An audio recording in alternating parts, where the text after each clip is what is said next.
Good morning students, कैसे हो? घर पे सुरक्षित होंगे। और आज अपन लेके आए हैं इन्वर्स ट्रिगोनोमेट्रिक फंक्शन, प्रतिलोम त्रिकोणमितीय फलन। इसके ग्राफ मैंने पिछले वीडियो में बनाए थे, आपने अच्छे से देखे होंगे। और उस ग्राफ से अपन ने डोमेन और रेंज की जो टेबल बनाई थी वो मैंने सामने बना दी है। ये आपको अच्छे से तैयार होनी चाहिए। अब देखो, प्रतिलोम त्रिकोणमितीय फलन स्टार्ट करते हैं, इन्वर्स ट्रिगोनोमेट्रिक फंक्शन।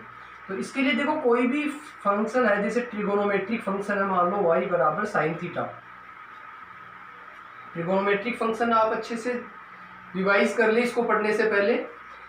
तो यहां से देखो, थीटा क्या होता है, आपका डोमेन होता है, प्रांत होता है, और y इसकी रेंज होती है, परिसर होती है। आप जैसे जैसे थीटा की वैल्यू रखते हैं वैसे वैसे y की वैल्यू प्राप्त करते हैं, जो अपने ग्राफ बनाया था। तो जो थीटा रखा था अपन ने, याद हो तो रियल रखा था, साइन थीटा का डोमेन रियल, और जो प्राप्त किया था परिसर, वो प्राप्त किया था रेंज। और वो वैल्यू क्या प्राप्त की थी आपने? क्लोज -1 से 1, इससे बाहर साइन थीटा की वैल्यू प्राप्त नहीं होती है, सभी जानते हैं अपन। अब इनवर्स का मतलब कहाँ होता है, क्या होता है? जहां भी इनवर्स लग जाए वहां ये मतलब समझना कि भाई डोमेन तो रेंज हो जाता है रेंज में, और रेंज चेंज हो जाता है डोमेन में। यानी अब ये डोमेन की जो वैल्यू है वो इधर रखूंगा, तो थीटा की वैल्यू निकालूंगा यहाँ से। तो थीटा इक्वल्स टू साइन, इधर आते ही साइन इनवर्स y में कन्वर्ट हो जाएगा। तो ये कहलाता है इनवर्स फंक्शन। इसी प्रकार अदर ट्रिगोनोमेट्रिक फंक्शन है, उनके भी अपन इनवर्स इसी प्रकार से निकालते हैं। अब देखो, ये जो y थी वो रेंज थी, वो तो क्या बन गई अब आपकी? डोमेन बन गई। अब ये तो क्या बन चुकी है आपकी? डोमेन। ये y डोमेन हो गया, और थीटा क्या हो चुका है आपका? रेंज।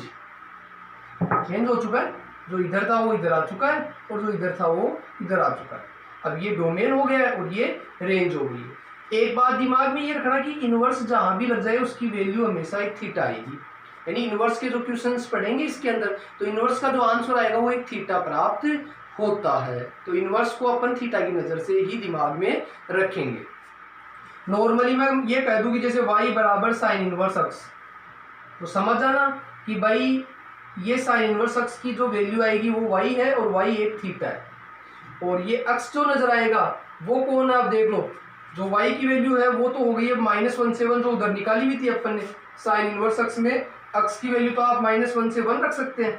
अक्स की वैल्यू तो क्या रखेंगे? -1 से 1, और जो प्राप्त करेंगे y वो होगी -90 से +90। अब ये y रियल नहीं होगा, ध्यान रखना। आप सोचोगे रियल होगा, पहले यहाँ पर रियल था ये वाला, अब ये रियल नहीं है। क्यों? क्योंकि रियल में डिफाइन नहीं होता है, वो फंक्शन ही नहीं होता है, केवल -π/2 से +π/2 में डिफाइन होता है। इसी प्रकार बाकी कोस इनवर्स, ये टेबल याद रखनी है कि क्या तो अपन x की वैल्यू रख सकते हैं और क्या थीटा की वैल्यू अपन प्राप्त कर सकते हैं। ये तो अपना नॉर्मल इनवर्स हो गया। अब इनवर्स के बाद में देखो, ये टेबल दिमाग में होनी चाहिए। इस टेबल से एक अपन प्रॉपर्टी निकालेंगे, इसको देखो नोट कर लो सभी। अब देखो, फर्स्ट प्रॉपर्टी पढ़ते हैं अपन। प्रॉपर्टी फर्स्ट है इसकी, यानी गुणधर्म फर्स्ट क्या है कि साइन इनवर्स अक्स में अक्स का मान -1 से 1 रखते हैं तो थीटा का मान प्राप्त होता है। तो यहां से देखो, ये क्वाड्रेंट, अपन क्वाड्रेंट से देखेंगे। आपके पास क्वाड्रेंट जो नजर आ रहा है, जो थीटा की वैल्यू नजर आ रही है वो 0, इधर एंटी क्लॉकवाइज चलते हैं तो π/2, पाई तक ही चाहिए मेरे को वैल्यू। एक तो ये होगी, और नेगेटिव भी है -π/2, तो एंटी, ये तो एंटी क्लॉकवाइज, और क्लॉकवाइज चलते हैं तो 0, -π/2, -π, यूं चलते हैं, -π/2 तक ही चाहिए। अब जो तीन वैल्यू नजर आ रही है इधर देखो, इसके अंदर -π/2 से π/2 की वैल्यू साइन इनवर्स अक्स की होती है, एक टेन इनवर्स अक्स की होती है, और एक कोसेक इनवर्स अक्स की होती है। इन तीनों की वैल्यू -π/2 से +π/2 तक होती है। तो एक तो साइन इनवर्स की बात करूं, एक टेन इनवर्स की बात करूं, और एक कोसेक इनवर्स अक्स की बात करूं, तो इसमें वैल्यू -90 से +90 के बीच में होगी। अब ये फर्स्ट क्वाड्रेंट होता है, ये सेकंड, ये थर्ड, और ये फोर्थ। तो इन तीनों की वैल्यू या तो फर्स्ट में मिलेगी या फोर्थ में मिलेगी, प्रिंसिपल वैल्यू के अकॉर्डिंग। तो फर्स्ट में तो कब? जब अक्स पॉजिटिव होगा, क्योंकि फर्स्ट में सभी ये तीनों पॉजिटिव होते हैं, और इसमें जब अक्स नेगेटिव हो। तो इसमें तो 0 से 90 के बीच में आंसर आ जाएगा, मतलब थीटा, और इसमें 0 से -90 का मतलब माइनस थीटा हो गया, केवल माइनस का फर्क है। तो जब अक्स पॉजिटिव है तब तो 0 से 90 की जो टेबल होती है उसके अकॉर्डिंग आंसर आ जाएगा, और जब नेगेटिव होता है अक्स, मेन नेगेटिव के 3 फॉर्मूले बनाऊंगा मैं यहाँ पर कि जब अक्स नेगेटिव हो तब, जब भी अक्स नेगेटिव होगा तो इसका आंसर फोर्थ क्वाड्रेंट में होगा, और फोर्थ में इसका आंसर मिलेगा माइनस थीटा, तो इसकी वैल्यू माइनस थीटा, थीटा यानी साइन इनवर्स अक्स, इनवर्स हमेशा थीटा का काम करता है। इसी प्रकार ये माइनस टेन इनवर्स अक्स बनेगा, और ये माइनस कोसेक इनवर्स अक्स बनेगा। तो ये जब भी अक्स नेगेटिव आए तो 3 की वैल्यू तो फोर्थ में मिलेगी, और अक्स पॉजिटिव आए तो फर्स्ट में मिल जाएगा। और बाकी 3 वैल्यू देखो, कोस इनवर्स अक्स, कोट इनवर्स अक्स और सेक इनवर्स अक्स की वैल्यू 0 से पाई तक होती है। 0 से पाई तक का मतलब फर्स्ट और सेकंड में होती है। फर्स्ट में तो वही अक्स पॉजिटिव है तब लेना है, और सेकंड में जब अक्स नेगेटिव है तब। इसके लिए आंसर थीटा हो जाएगा, सेकंड के लिए आप जानते हो पाई माइनस थीटा होता है। तो 3 के लिए बच गई, एक तो कोस इनवर्स में आ जाए माइनस कोस इनवर्स माइनस अक्स, दूसरा आ गया आपके पास कोट इनवर्स माइनस अक्स, और तीसरा आ गया सेक इनवर्स माइनस अक्स। इनमें माइनस दिखाई दे आपको तो इसका आंसर माइनस होते ही सेकंड में दिमाग में आना चाहिए, अक्स प्लस के लिए फर्स्ट में, तो pi minus theta, pi minus theta यानी कोस इनवर्स अक्स, कोस इनवर्स अक्स। ये पाई माइनस कोट इनवर्स अक्स हो जाएगा, और ये पाई माइनस सेक इनवर्स अक्स हो जाएगा। तो इस प्रकार देखो 3 तो ये सेम हो गए और 3 ये हो गए सेम आपके। तो स्टूडेंट बीच में अपने लाइट चली गई थी थोड़ी, तो ये 3 फॉर्मूले तो हो गए, साइन इनवर्स, टेन इनवर्स और कोसेक इनवर्स अक्स में माइनस आए तब तो माइनस बाहर निकल जाएगा, यानी फोर्थ के अकॉर्डिंग हो जाएगा माइनस थीटा के अकॉर्डिंग। और कोस इनवर्स, कोट इनवर्स और सेक इनवर्स अक्स में माइनस दिखाई दे तो आप सेकंड के अकॉर्डिंग दिमाग लगाओगे, पाई माइनस थीटा के अकॉर्डिंग। फॉर एग्जाम्पल सबसे पहले तो जैसे अक्स पॉजिटिव है उसके लिए बताता हूँ मैं एग्जाम्पल आपको। सबसे पहले जैसे मान लो मेरे पास आ गया कोस इनवर्स √3/2, इसको सोल्व करना है। तो वैसे तो सभी को पता है कि इनवर्स का जो मान आएगा वो एक थीटा आएगा, तो यदि डायरेक्ट याद होगी कोस में √3/2 किस थीटा की वैल्यू होती थी, तो आपको याद होगा 30 की वैल्यू होती थी, तो आंसर 30 आएगा। लेकिन एग्जाम में, बोर्ड एग्जाम में करना हो तो सॉल्यूशन करना होगा आपको। तो ऐसे क्वेश्चंस को माना कि cos inverse √3/2 equals to theta मान लेंगे। सबसे पहले इनवर्स को कभी भी मानना हो तो एक थीटा माना जाएगा, तो यहाँ से √3/2 इक्वल्स टू इनवर्स उधर जाएगा तो हट जाता है, कोस थीटा बन जाएगा। अब देखो इधर कोस है तो इधर भी कोस में कन्वर्ट कर लो, जैसे कोस इसको मैं लिख सकता हूँ पाई/6, कोस 30 की वैल्यू √3/2 होती है और बराबर कोस थीटा। सेम बनाने से क्या होगा, कोस कैंसिल हो जाएगा तो थीटा की वैल्यू पाई/6 आ जाएगी। तो थीटा मैंने किसको माना था, कोस इनवर्स √3/2 को माना था, तो ये आंसर आ गया पाई/6। सेम ऐसा ही एक क्वेश्चन आप करके देख सकते हो। मैं कहूँ कि टेन इनवर्स √3, इसको सोल्व करके देख लो कि इसकी आंसर क्या आएगा, प्रैक्टिस कर लो सभी। अब जैसे अपने पास साइन इनवर्स -1 अक्स नेगेटिव आए, तो नेगेटिव आते ही दिमाग में ये फॉर्मूला आ जाना चाहिए कि साइन इनवर्स माइनस अक्स का फॉर्मूला क्या होता है, माइनस साइन इनवर्स अक्स। तो पहले तो because sine inverse minus x equals to होता है वो माइनस साइन इनवर्स अक्स होता है, तो ये बन जाएगा माइनस साइन इनवर्स 1। और अब डायरेक्ट या तो दिमाग लगा लो कि साइन में 1 वैल्यू किस थीटा की होती है, बिल्कुल 90 की होती है, तो -पाई/2 आ जाएगा।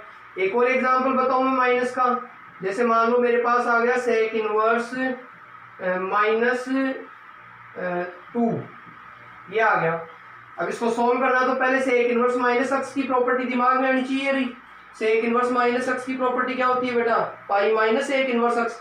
तो इसके according because sec inverse minus x equals to होता है pi minus sec inverse x, तो ये बन जाएगा पाई माइनस सेक इनवर्स, और अक्स का काम 2 कर रहा है।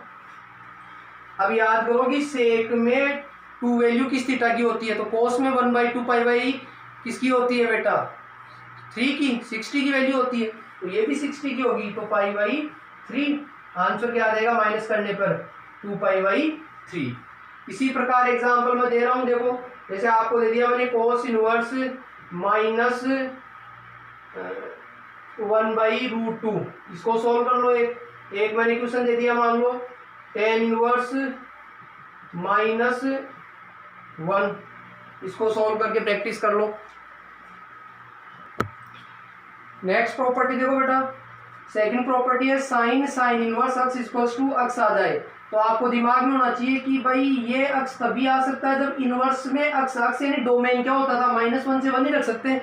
यदि ये अक्स -1 से 1 तक क्लोज तक है तो ये अक्स आएगा, इससे बाहर है तो ये प्रॉपर्टी यूज नहीं होगी। इसी प्रकार कोस इनवर्स अक्स बराबर अक्स होता है, यानी वही दिमाग में रखना कि कोस इनवर्स आ जाए तो हट सकता है, लेकिन कब कोस इनवर्स अक्स में अक्स क्या होना चाहिए, वही -1 से 1 जो डोमेन मैंने लिखवाया था आपको।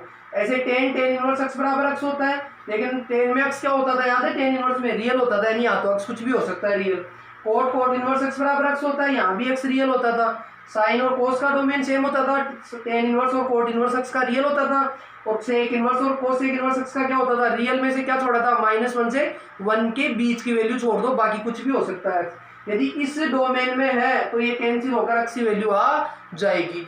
जैसे फॉर एग्जांपल मैं कहूँ कि साइन इनवर्स 3/4, तो आपके दिमाग में प्रॉपर्टी आ जाएगी, देखते हैं कि साइन से इनवर्स हट जाएगा, साइन इनवर्स अक्स बराबर अक्स हो जाएगा। लेकिन कब कि जो अक्स होना चाहिए भाई साइन इनवर्स अक्स, साइन इनवर्स अक्स की वैल्यू अक्स तो हो जाएगी, लेकिन कब, जब अक्स क्या होना चाहिए, -1 से 1 तक होना चाहिए। तो ये अक्स जो 3/4 दिख रहा है क्या बिलोंग कर रहा है क्या -1 से 1 में, तो बिल्कुल कर रहा है। 3/4 यानी पॉइंटों में वैल्यू आ रही है जो इसके बीच में है, तो ये बिलोंग कर रहा है। इसका मतलब ये प्रॉपर्टी लगा दूंगा मैं, साइन से इनवर्स कैंसिल हो जाएगा और 3/4 अपना आंसर आ जाएगा। अभी मैं कोस की बात करूं, जैसे एग्जांपल दूसरा लूं, जैसे कोस इनवर्स 2 आ जाए मान लो, तो दिमाग में देखते ही कई स्टूडेंट तो क्या करेंगे, कोस से इनवर्स हटा देंगे, 2 आंसर लेंगे। लेकिन ये सोचो कि कोस इनवर्स अक्स में अक्स क्या 2 होता था, -1 से 1 होता है, तो यहाँ लिख दो कि बिकॉज 2 नॉट बिलोंग टू -1 से 1, ये बिलोंग नहीं कर रहा है, तो ये क्या होगा, डज नॉट एग्जिस्ट, ये परिभाषित नहीं है, इसका कोई आंसर नहीं निकाला जा सकता। समझ में आ गई बात। ऐसे ही देखो नेक्स्ट प्रॉपर्टी देखो बेटा, अब इनवर्स बाहर आ जाए, साइन इनवर्स साइन अक्स बराबर अक्स होता है। अब दिमाग में रखोगे देखो साइन अक्स, तो ये एक तरह से साइन इनवर्स अक्स की वैल्यू को शो कर रहा है, और साइन इनवर्स अक्स की वैल्यू क्या होती थी, थीटा होती थी, और थीटा कहाँ से कहाँ तक होता है, -90 से +90 होता है साइन के अंदर।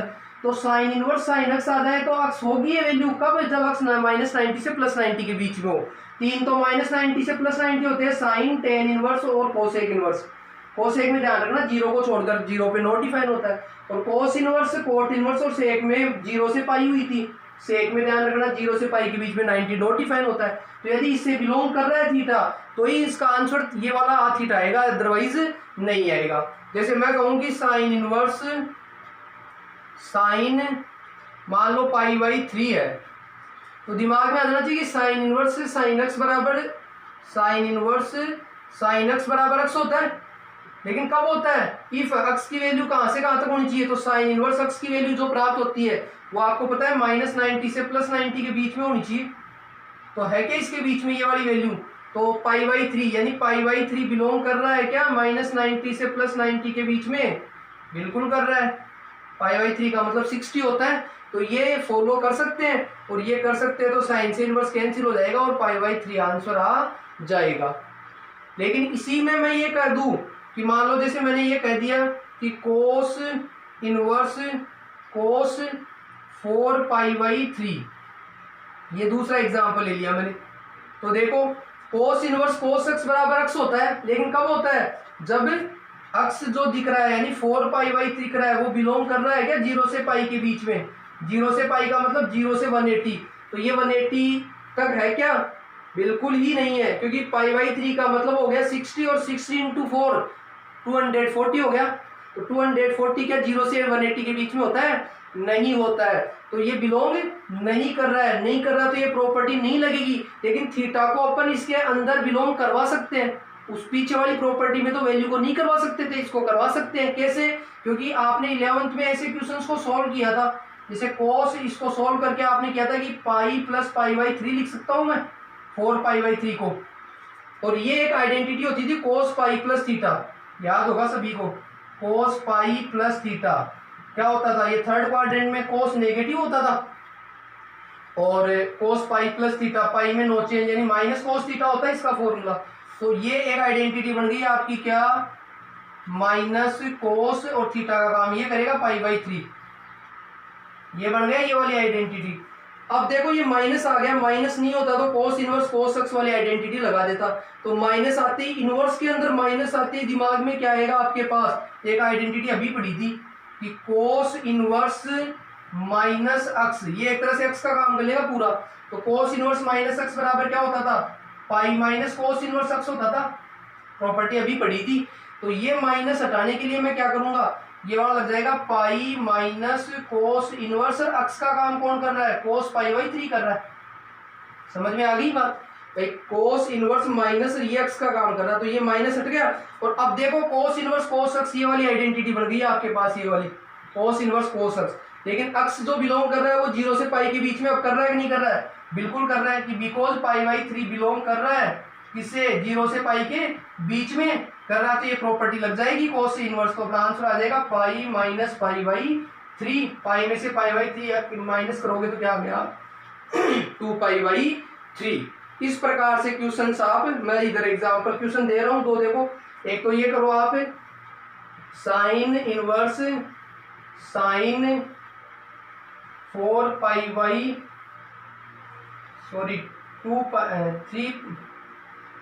5 पाई बाई 6, एक तो ये कर लो। और एक क्वेश्चन मैं दे रहा हूं आपको टेन इनवर्स, फिर टेन की जगह एक काम करो कोट इनवर्स कर दो, cot inverse cot 5 pi by 3, ये दो आप क्वेश्चन करके देख लो बेटा। तो ये 3 क्वेश्चन आप निकाल के देख लो, सेम ऐसी प्रैक्टिस कर लो बेटा। ओके स्टूडेंट्स, नेक्स्ट वीडियो में अपन अगली प्रॉपर्टी देखेंगे, तो इनकी प्रैक्टिस करें। Thank you.